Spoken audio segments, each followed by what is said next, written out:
Hi everyone, it's John. Welcome back to my channel. I wanted to come to you to mostly just to catch up with showing you new books that I've brought into my library and also catching up with historathon related books that I've read but haven't had a chance to make a video about and catalog on YouTube. So I wanted to do that before March ended in a timely way so we can actually move on to a different historical era once April 1st rolls around. And one of the first books that I read in January for Historathon is this book. It is The Lessons of History, by Will and Ariel Durant. I don't know if you can see the subtitle there. The celebrated collection of essays compiling over 5,000 years of history by two of the greatest thinkers of our time. Well, that's certainly one assessment. I think Vin, the founder of Historathon, already knows my reaction to this book. I don't give many books 2 stars on Goodreads. I know a lot of people aren't even star rating people in the first place. That's maybe another video I need to make. But this was a mess of a book. This was almost a hate read after a certain point, and I just wanted to share why. I found this at a library book sale, I think in October, November, last autumn, and I'd always been fascinated by the project that I'll talk about once I get into the body of the review of their, I think, 11-volume history of civilization. But I'm just going to share a few quotes with you. There is not really one overarching argument. As you can tell, it's very, very short, and in it there are 13 essays, the titles of which are right there, and each one runs to maybe, somewhere between 6, 8, 10 pages, something like that. They're very short, but let me tell you why it's of its time at the very best and just a hot mess at the worst. Beginning in the early 1930s and working well into the 1970s, Will and Ariel Durant, a husband and wife team, produced the immensely popular The Story of Civilization, which was an 11-volume distillation of what they considered to be the most important events in human achievement, starting with the appearance of Sumer in the 4th millennium BC and ending with the age of Napoleon. After huge amounts of commercial success with the first 10 books, and between the publication of the 10th and 11th book, they came out with a summary of the most important ideas they thought they had taken away from dedicating basically half of their lives steeped in the study of history and the writing of this series. And that book, The Lessons of History, appeared in 1968. The whole book is only about 100 pages, presented in 13 chapters, like I said, with titles like Character and History, Morals and History, Religion and History, etc. As the title suggests, each chapter tries to hone in on one contributory factor the Durants considered to be of enduring value to the story of history. The result? Well, to be kind, the result is mixed. The Durants were, like I hinted, a product of their time. Will Durant was born in 1885, died in 1981. Ariel Durant, born in 1898, also died in 1981. But in all fairness, I guess everyone to some extent is a product of their time. Even the most sort of progressive, forward thinkers are products of their time in some way. Nevertheless, their conclusions can be jarring, to those that were born just a couple of generations after this book was published. The best way to illustrate what I mean here is by way of providing some examples. They tacitly endorse what you might call a quasi-social Darwinian view of society. Quote, "We are acquisitive, greedy, and pugnacious because our blood remembers millenniums through which our forebears had to chase and fight and kill in order to survive, and had to eat to their gastric capacity for fear they should not soon capture another feast. War is a nation's way of eating." That would be fine, I guess, if it was a criticism of war, but it sounds like almost a justification of it. Almost. I'll let you use your own hermeneutics there, but that is a direct quote. Again, and more explicitly, equality is not only inequality is not only natural and inborn, it grows with the complexity of civilization. Hereditary inequalities breed social and artificial inequalities.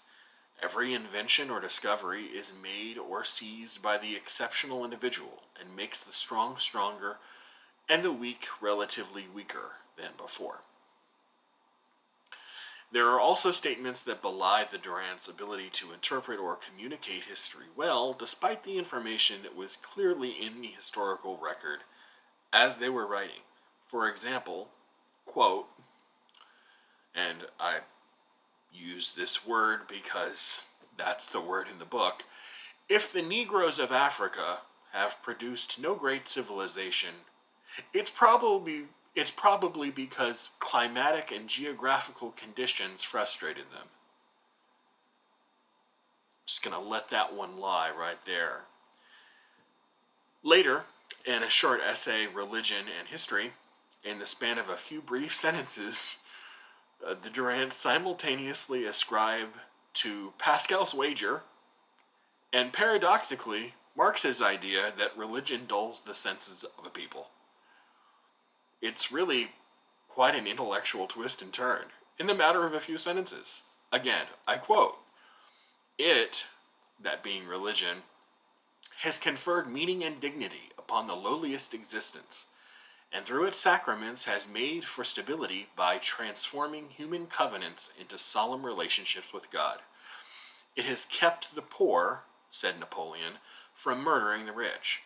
For since the natural inequality of men dooms many of us to poverty or defeat, some supernatural hope may be the sole alternative.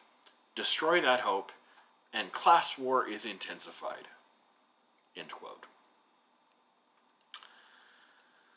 All the questionable historical interpretation aside, cringe, if you would like to say so, they do occasionally raise a thought-provoking question.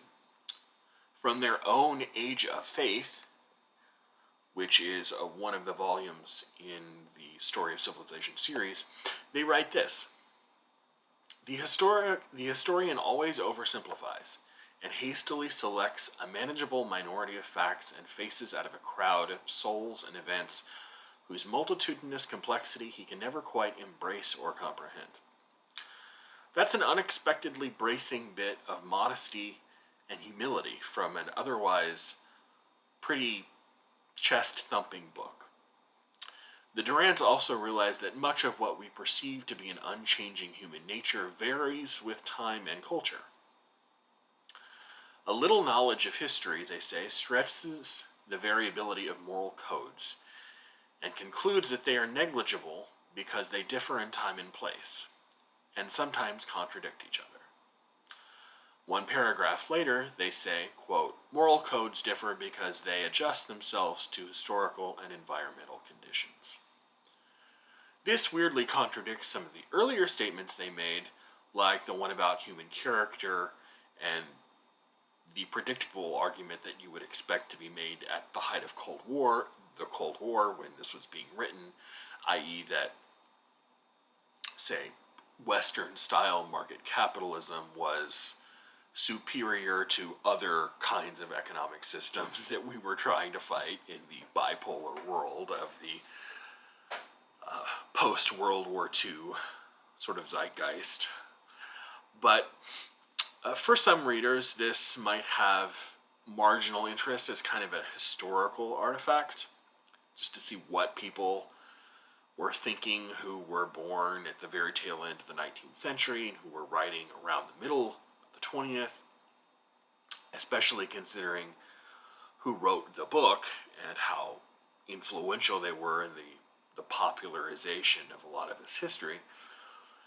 Today, a lot of it, unfortunately, comes off as classist, and a lot of it is sort of has some racist implicit assumptions in it, and a lot of it kind of drips with condescension and smugness.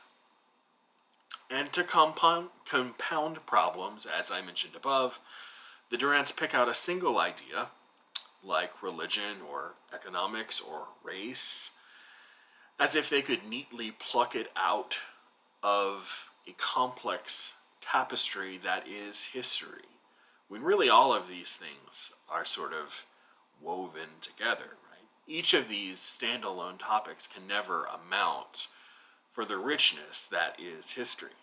Economics is deeply interlaced with religion, which in turn is deeply interlaced with government and morality and culture. Attempting to write a standalone essay addressing each topic separately resembles kind of something like a college freshman fishing for an essay idea the night before it's due. It's indicative of kind of sloppy, unclear, unsophisticated thinking. Those who have studied, those who have dedicated the time and effort to reading the history of civilization, who come to the lessons of history for clarification, I thought at least deserved a lot better than what the authors have to offer here. It reads quite like something that their publishers asked them to put together because they knew it would be tremendously successful, just like the previous 10 books they'd written in the series.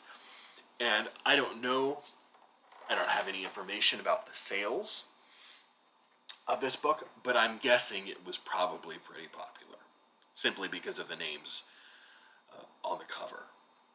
But in many ways, it was a big disappointment and something I probably won't be reading again. But I just wanted to share my thoughts on it with you, and I will see you soon with another Historathon 2023 Quarter 1 review. Next time.